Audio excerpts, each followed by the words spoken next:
Last week we did look at our daily devotion. We looked at the battle that takes place in our lives each day to either focus on doing things for the Lord or just learning to be with Him by spending time in His presence each day. So the question that I have for you this morning, how's that battle going in your life? Are you answering the Lord's subtle call to you early in the morning? Have maybe you slowed down enough in your daily activities each day to see how God is working things out for your good? Maybe even during the storms that may be raging in your life right now.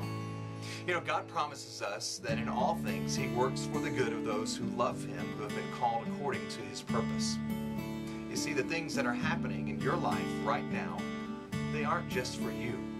Of course, God uses them to transform you into the likeness of His Son Jesus, but He's also using those things for His purpose. Because we know that God is good, His purposes are good too.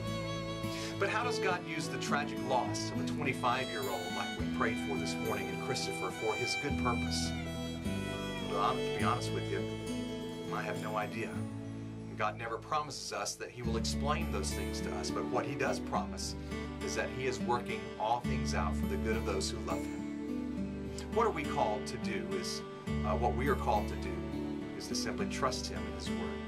You see, we can argue and debate with Him until we're blue in the face, but at the end of it all, it boils down to that one simple question: will we trust Him?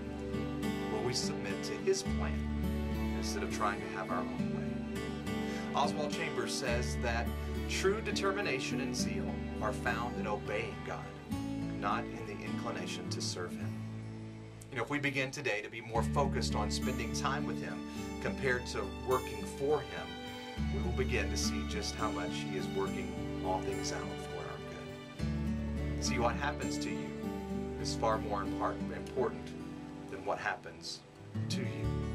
So will you run to Jesus this morning, spending time with Him and crying out to Him, and allow Him to hold you today and show you how He's working all things out for His good, your good too?